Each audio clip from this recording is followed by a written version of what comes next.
पाकिस्तान 'ਚ पंजाबी कॉम्प्रैस्तां दे सब तो वड्डे नैटवर्क पंजाबी नैशनलिस्ट फोरम वालों जी आयां नूं। जगत मां बोली दिहाड़ बनाने दी PNF पाकिस्तान की सतह ते तैयारी कर रहे हैं।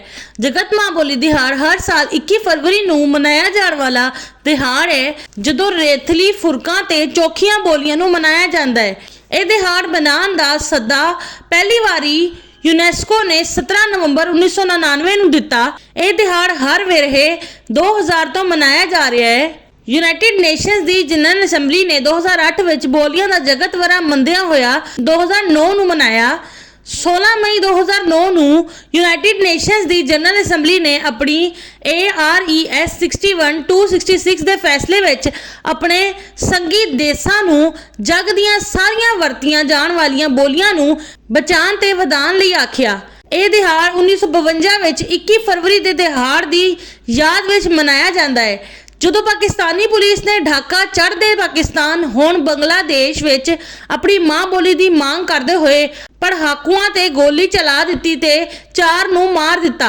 इस तो पहले 21 मार्च 1948 नूं ढाका विच मुहम्मद अली जिन्ना ने चढ़ते पाकिस्तान ते लैंदे पाकिस्तान विच इक्को बोली उर्दू लागू करन दा आख्या। पंजाबी कौम परस्तां नूं चाहीदा है कि 21 फरवरी 2024 दे जगत मां बोली दिहाड़ नूं मना के सरकार कोलों पंजाबी जुबान नूं पंजाब दी दफ्तरी ते तालीमी जुबान करवाउण दी मांग करन।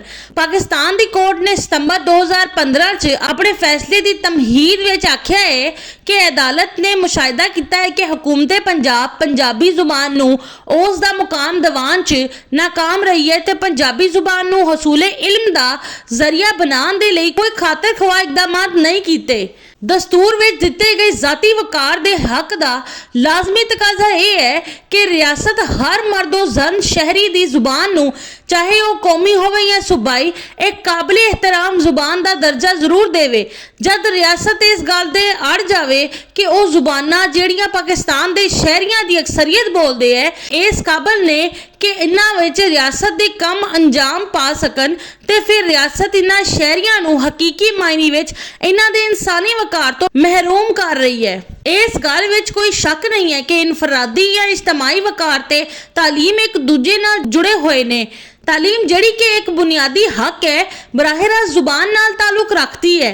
यूनेस्को जिहा इदारा भी जिहड़ा अक़वामे मुत्तहिदा दा तालीमी साइंसी ते सकाफती इदारा है इस गल दी तायीद करदा है कि बच्चे नूं उस दी अपनी जुबान विच ही तालीम दित्ती जानी चाहिदी है। अपनी जुबान ही ओही जुबान है जिहड़ा बच्चा अपने घर दे माहौल तो ही सिखदा है ते उस दे परछावें थले ही परवान चढ़ता है।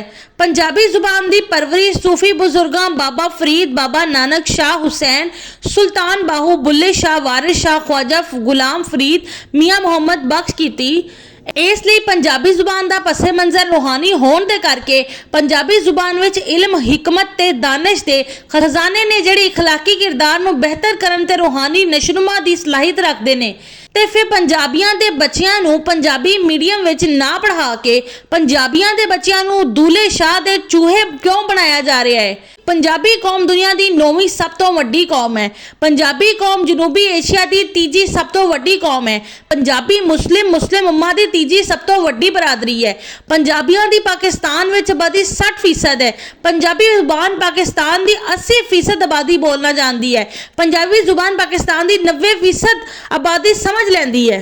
पंजाब की हुकूमत वालों जे एक कानून पास हो गया कि हुण पंजाब के स्कूलों में तालीम पंजाबी जुबान में दी जाएगी तो पंजाब के दफ्तर में कार्रवाई उर्दू के बजाय पंजाबी जुबान में होगी तो फिर पहलों तो ही दुनिया में बोली जाने वाली नवी वड्डी जुबान होने के करके पंजाबी जुबान ने आलमी सतह पर बहुत ज़्यादा अहमियत इख्तियार कर लेनी है जिस दे करके पंजाबी जुबान ने दुनिया में सब तो ज़्यादा बोली समझी ते सीखी जाने वालियां 10 वड्डियां आलमी जुबाना चों एक जुबान का दर्जा हासिल कर लेना है। पंजाबी कौम ने बैनुल अक़वामी सतह ते मजीद इज्जत ते वकार हासिल कर लेना है। Punjabi nationalist forum PNF Punjab दी सरकार कोलों पंजाबी जुबान नूं पंजाब दी दफ्तरी ते तालीमी जुबान जद के पाकिस्तान दी सरकारी कोलों पंजाबी जुबान नूं पाकिस्तान दी कौमी जुबान मनवाउण लई 21 फरवरी 2024 दे जगत मां बोली दिहाड़ नूं मनाउण दी पाकिस्तान दी सतह ते तैयारी कर रहा है।